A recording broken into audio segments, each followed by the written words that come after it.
Halo, welcome back to my channel. Saatnya misteri.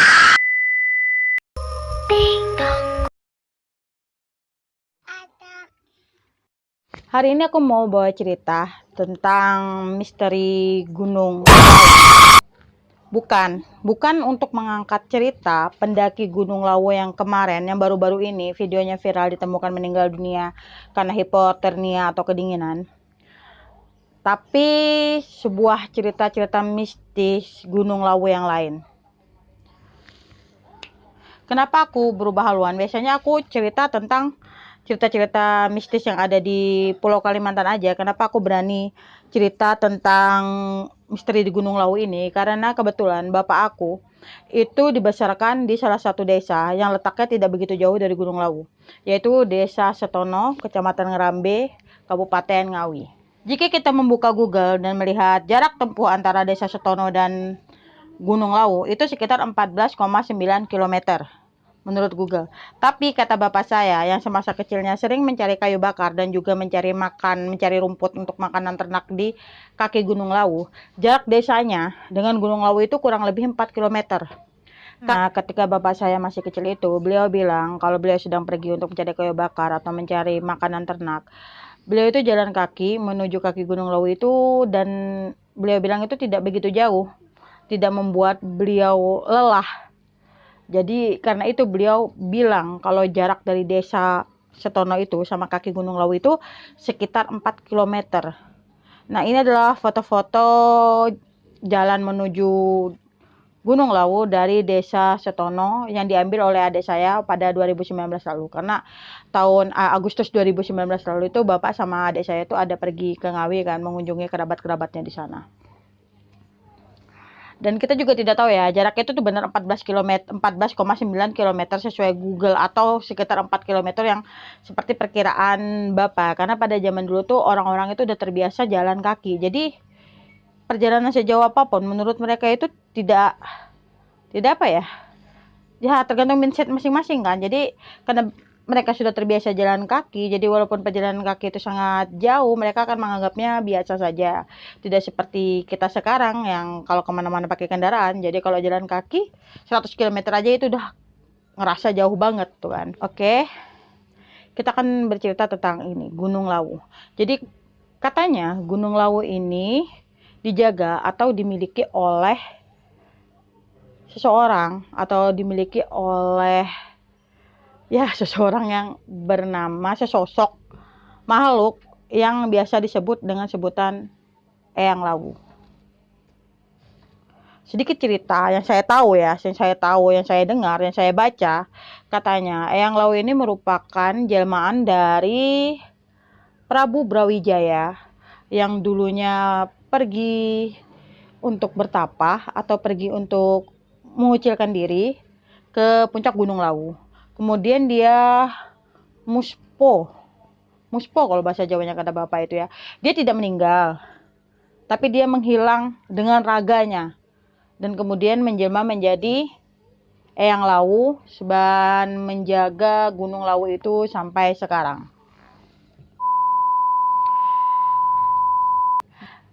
Berbicara tentang sosok Simbo yang viral diceritakan menyuruh almarhum pendaki gunung yang bernama Andi ini untuk mengambilkan kayu, yang kayunya itu katanya dibungkus pakai jaket dan kardigan ya, punya si Andi itu kan. Sedangkan si almarhumnya tidak memakai pakaian apapun, tapi dia lebih membungkus itu, lebih penting kayunya daripada tubuhnya gitu kan.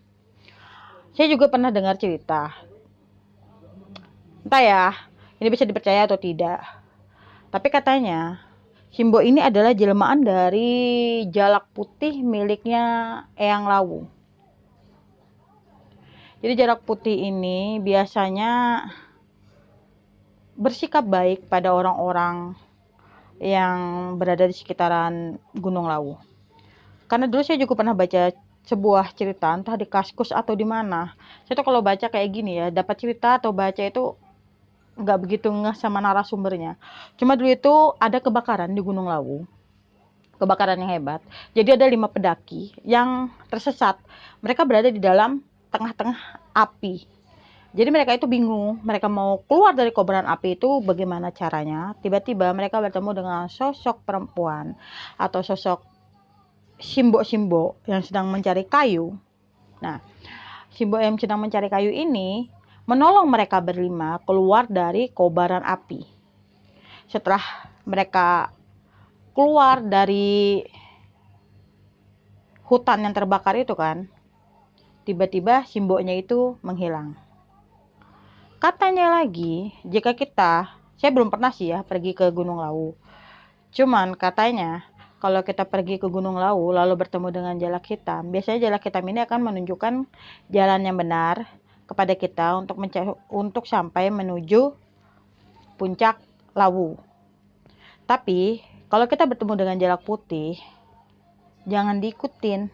Katanya, kalau belum hati kita bersih, belum benar-benar kita itu kayak apa ya?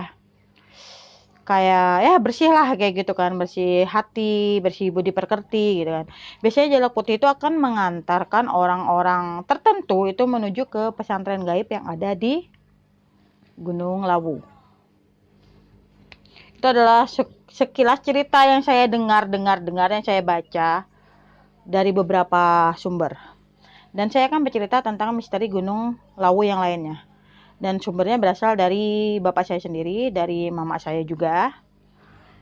Jadi kan saya sudah bilang ya dari awal, kalau bapak saya itu dari dulu tuh suka cari makanan ternak atau mencari kayu di kaki Gunung Lawu. Jadi waktu itu tuh bapak pergi ke kaki Gunung Lawu dengan kakaknya, sebut aja Mas B gitu ya. Jadi bapak itu pergi sama Mas B ke daerah kaki Gunung Lawu kan untuk nyari kayu bakar. Dan waktu itu mereka dengar suara keras seperti kayak gitu kan. Karena bapak waktu itu tuh masih kecil dan belum paham-paham banget kan. Bapak menirukan suara itu dengan cukup keras. Jadi bapak ikut-ikut bersuara seperti suara yang dia dengar. Dan tiba-tiba muncul sesosok makhluk.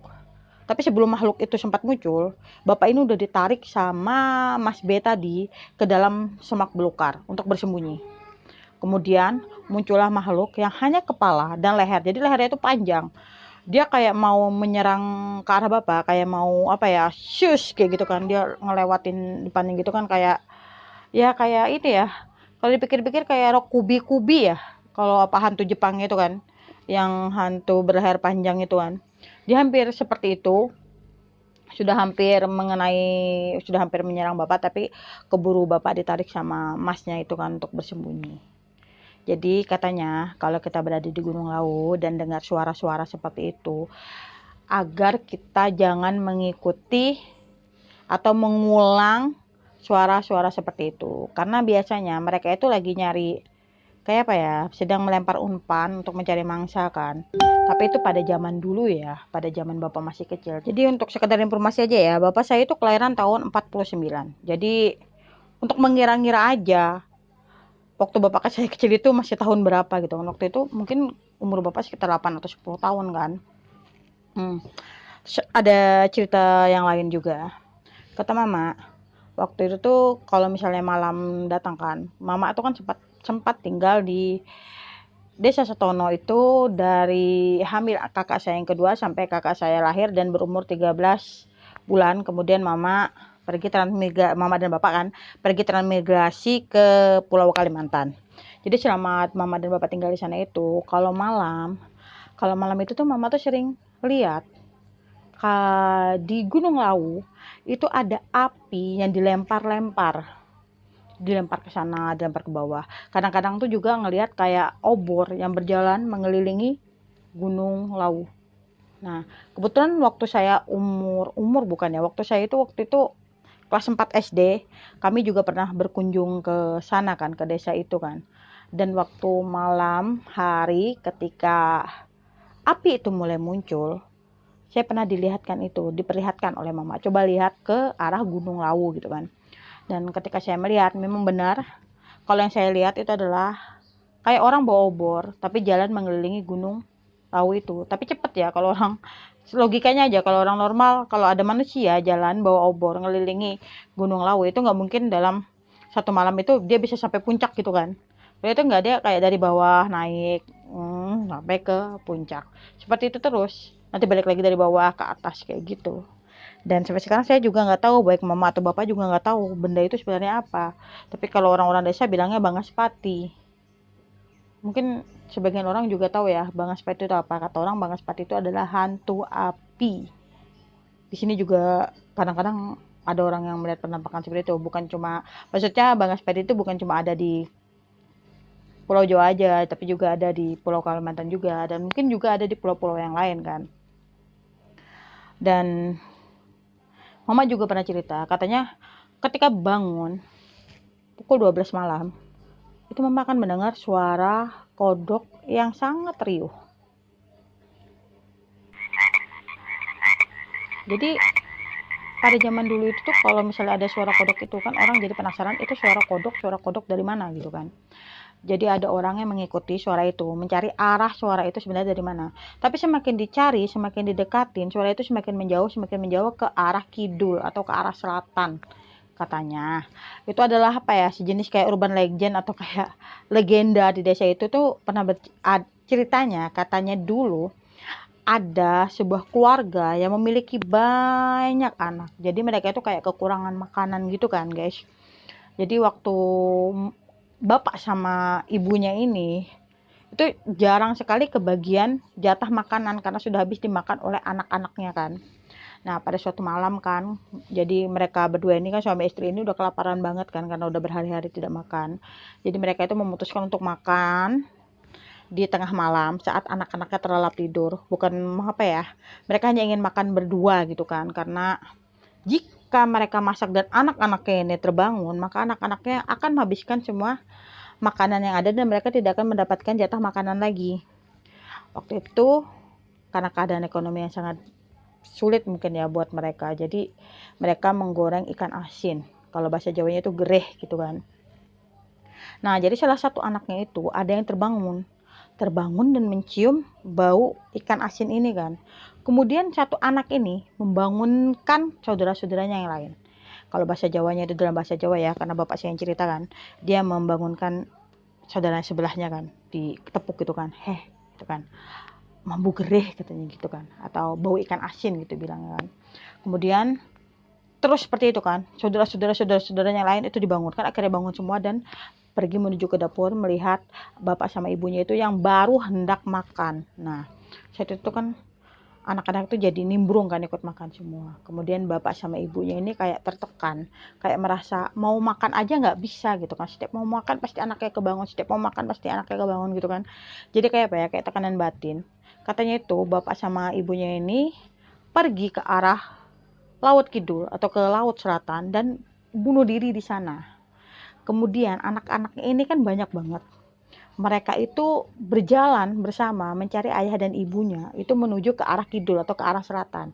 Sambil jalan itu mereka bilang bau gereh gitu kan. Jadi itu kayak apa ya, bau ikan asin gitu. Sambil jalan tuh mereka bilang kayak gitu. Sampai akhirnya mereka itu muspo dan hanya tinggal suara aja. Kalau dari dekat itu suaranya, kalau kita dengar suaranya kayak suara kodok. Tapi kalau kita mendengarnya dari kejauhan, itu terdengar seperti ambuya atau bau gereh gitu kan. Bau ikan asin gitu. Tapi waktu kelas sampai SD pergi ke sana, saya tidak sempat mendengar penampakan yang seperti itu. Atau mungkin saja itu masih terjadi, tapi karena saya terlalu kecil, kemungkinan saya masih tidur dan tidak tahu kalau kejadian itu masih ada. Tapi kayaknya kemarin pas adik saya pergi ke sana 2019 kemarin, dia juga nggak ada cerita tentang penampakan yang ini, atau mungkin mereka sudah kembali ke hariban Allah Subhanahu wa taala, mudah-mudahan. Amin. Dan itu adalah cerita-cerita yang bisa saya rangkum dan saya ceritakan dari pengalaman pribadi Bapak. Sebetulnya masih ada banyak, tapi kalau diceritakan terlalu banyak. Jadi saya ceritakan yang cukup terkenal di desa itu aja gitu kan. Karena beberapa cerita itu adalah dialami oleh Bapak saya sendiri dan tidak begitu terkenal, tidak begitu banyak orang tahu kan di desa itu. Tapi kalau cerita-cerita yang saya ceritakan tadi, tiga cerita yang saya ceritakan versi Bapak itu tadi cukup terkenal di sana. Dan siapa tahu kalau misalnya ada yang menonton dan kebetulan berada dari Desa Stono. Salam ya dari bapak saya. Ini adalah bapak saya. Sebelah sini aja deh. Ini bapak saya dan adik saya. Siapa tahu ada yang kenal. Oh ya, adik saya ini juga punya akun YouTube. Nama akun YouTube-nya Setia Budi Fitbar. Saya akan taruh linknya di bawah. Gimana ya? Sebenarnya malas mempromosikan. Jadi juga nggak pada mempromosikan akun YouTube saya. Cuma akun YouTube, maksud saya channel YouTube saya. Cuman karena dia adik saya dan kami bersaudara, maka saya akan menaruh link channel YouTube-nya di description ya. Channel YouTube dia ini nggak tahu itu. Saya itu agak-agak bingung sama channel YouTube dia itu ya. Udah tahu di rumah enak gitu kan, tidur, makan atau apa. Tapi dia malah berburu-buru yang nggak jelas kayak gitu, pergi ke rumah-rumah yang berhantu, pergi ke tempat-tempat yang sebenarnya saya juga agak-agak mau ikut tapi nggak pernah dibawa sama dia. Gimana ya? Ikhlas nggak ikhlas sih saya endorse dia, dibayar juga nggak sebenarnya. Cuma ya siapa tahu kan ada yang mau mampir ke channel YouTube dia. Dan terima kasih, sampai jumpa di lain kesempatan. See you again.